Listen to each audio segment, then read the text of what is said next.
Nous avons compris que Bisso est plus grand et plus fort lorsque Binibango ne forme que Bisso. Pour ça, nous avons décidé de tout battre la Bisso. Tout battre la Bisso, le podcast qui nous unit et nous guérit. Je suis Exaucé Lena, coach de vie orienté développement relationnel, encadrant des enfants et animateur à la lecture.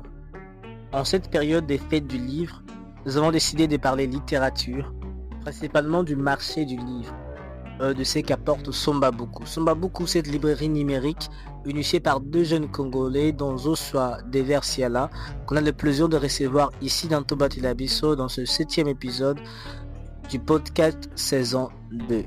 Joshua Dever est écrivain, mais également journaliste à Voice of Congo, et comme de bien entendu l'un des initiateurs de la librairie Sombabuku, première librairie africaine pensée à la manière de Amazon.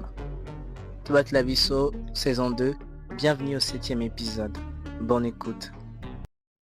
Toba Telabiso lance prochainement son studio pour enregistrement des épisodes audio. Hâtez-vous passionnément à devenir un de nos partenaires et toucher un public homogène en quête d'essence, ouvert à des marques responsables. Toba Telabiso, les podcasts qui nous unissent et nous guérit. Bien que grippé, on a un très grand plaisir de réaliser cet épisode. On parle de littérature. Aujourd'hui, samedi 15 novembre 2025, jour de clôture de la fête du livre à Kinshasa, une site qui réunit plusieurs libraires, plusieurs écrivains, plusieurs éditeurs de Kinshasa, du Congo et d'ailleurs. Alors aujourd'hui, nous, ici dans Tobat Labus, on parle aussi littérature, on parle de la librairie numérique Sombabuku, qu'est-ce que la porte réellement? Déjà, juste soit des airs, comment décriez-vous l'état actuel du marché du livre en RDC? Tout d'abord, avant de commencer, je tenais vraiment ou je tiens à te remercier sincèrement pour m'avoir donné cet espace afin de m'exprimer, afin de parler du Sombabuku. Et à la première question, on est sans ignorer que le marché du livre africain reste encore embryonnaire. Il fait face à plusieurs défis, des défis liés à l'accès, des défis liés au prix et surtout à la culture de la lecture qui est encore pleine à se démocratiser. L'offre aussi, hein, elle est souvent limitée et beaucoup de lecteurs potentiels n'ont pas accès à des bibliothèques physiques. Comme dans ma commune, on n'a même pas une librairie ou une bibliothèque. Oui, pour avoir une bibliothèque, on doit faire les trajets jusqu'à Victoire. C'est là où on peut trouver Pêle-Mêle, c'est là où on peut trouver Mediaspol. Vous voyez, il y a pas vraiment cet accès à des bibliothèques, cet accès à des librairies. Vous voyez, le marché est encore très embryonnaire. Sombabuku, on dit c'est une librairie numérique, mais qu'est-ce que c'est exactement? Et surtout, qu'est-ce qui vous a motivé de la mettre en place? Tout d'abord, avant de parler du Sumbabook, comme je vous l'ai dit dans ma précédente intervention, l'accès et la proximité avec les librairies et les bibliothèques est devenu luxe. L'accès à des livres est devenu luxe, bref. Je suis d'ailleurs moi-même l'exemple vivant. Dans ma commune, pour, pour lire, il nous a failli faire les trajets. Peut-être descendre à Victoire, on pouvait trouver la librairie Mediaspol, on pouvait trouver quelques bibliothèques scolaires d'ailleurs. C'était un luxe, lire, c'était un luxe. Dans ces constants, toujours dans cette optique, on s'était dit, moi et Giovanni, on s'était dit, et si on solutionnait ces problèmes, et si on ramenait le livre devant l'écran?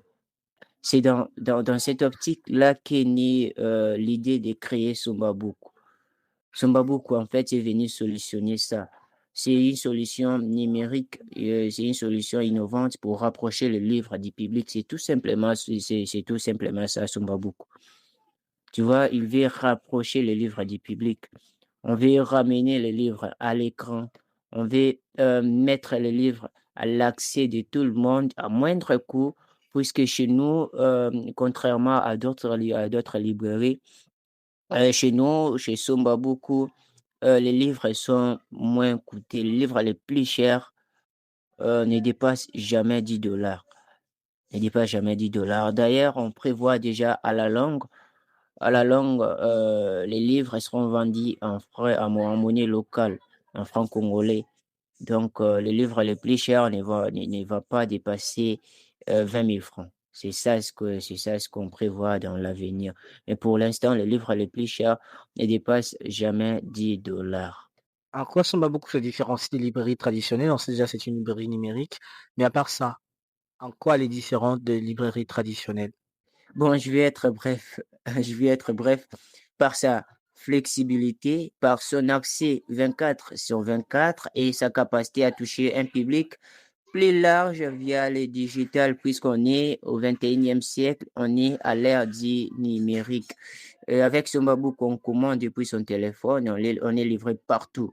Et surtout, nous mettons en avant les auteurs congolais et africains. Chez nous, tu ne trouveras jamais, peut-être, non, tu ne trouveras jamais un livre ou une œuvre d'un écrivain, d'un auteur européen, jamais. C'est 100% africain, c'est 100% congolais. Quelle catégorie des livres y trouve-t-on? En fait, chez nous, tous les livres, que ce soit la littérature africaine, congolaise, les essais, développement personnel, bande dessinée, livres pour jeunes et même les manuels scolaires, nous élargissons constamment notre catalogue. Tout livre est le bienvenu chez nous. Une librairie est un pont entre l'écrivain et les lecteurs. Dites-nous quels sont les retours que vous avez jusqu'ici? Les retours des utilisateurs, bien évidemment. Non, mais je dois vous l'avouer, jusque-là, les retours sont très positifs. Très, très positif. Beaucoup s'allient la simplicité du service et sont heureux de découvrir des auteurs qu'ils ne trouvaient pas ailleurs. Il y a certains auteurs qui se sont fait découvrir par les publics congolais et africains grâce à l'application Somabuku. Certains disent même ils ont commencé à lire grâce à l'application. Ça, tu vois. Donc, jusque-là, les retours sont vraiment très positifs. Quel rôle une librairie numérique telle que Somabuku peut-elle jouer dans la promotion de la lecture? Euh, En fait, justement, une librairie numérique comme Sombabook peut jouer un rôle essentiel ou joue déjà un rôle essentiel. Elle supprime les contraintes géographiques, elle réduit les coûts et s'adapte au rythme de vie numérique des jeunes générations. Justement, j'allais oublier aussi un détail. Parmi notre vision, la vision du Sombaboku, c'est pas seulement de vendre les livres, non. Notre vision, c'est de vraiment constituer une base de données, tu vois. On veut constituer une base de données, c'est que même les ministères, pardon, n'a pas accès. On veut constituer une base de données des lecteurs, des auteurs africains, des auteurs congolais, des lecteurs africains et des lecteurs congolais, tu vois. C'est ça. Et c'est là, c'est un objectif à long terme, puisque ça va se constituer petit à petit. Et à la longue, tu vas voir déjà l'année prochaine, d'ici juin, c'est la bonne nouvelle que je vous annonce. D'ici juin, on va commencer à primer les best-sellers congolais. Tu vois, on va primer les best et on va découvrir les best-sellers congolais. Ça sera les livres les plus vendus sur notre plateforme. Oui, ça va commencer au Congo et ça va aller petit à petit. Ça va traverser le Brazza et ce sera jusqu'à atteindre toute l'Afrique. Je sois des vers, s'il faut définir Sombabuku en une phrase, que diriez-vous? Sombabook, c'est le livre qui vient à vous partout et à tout moment. Je vous remercie beaucoup de m'avoir invité, de m'avoir donné cet espace et je profite pour faire un appel à tous les auteurs. N'attendez plus, créez vos comptes, soumettez vos livres, vendez vos livres à une librairie, contentez-vous vraiment de vendre vos livres à une librairie 100% africaine, 100% congolaise qui est Sombabuku. Yes. Merci beaucoup Joshua Desvers, c'était un grand plaisir de recevoir dans Toubat Labisso. Je crois que ça ne sera pas du tout la dernière fois. Venez toutes les fois que vous aurez besoin et la porte de Tobat Labisso est toujours très ouverte parce que c'est le podcast qui nous unit et nous guérit. Un grand succès à Samba beaucoup, cette librairie numérique Pensez Afrique, Pensez Congo. Et à vous tous qui nous avez suivis, continuez ensemble de s'unir et de se guérir. Likez, commentez, partagez, activez la cloche de notification pour que ensemble, nous puissions plus s'unir et plus guérir. C'était Tobat Labisso, le podcast qui nous unit et nous guérit.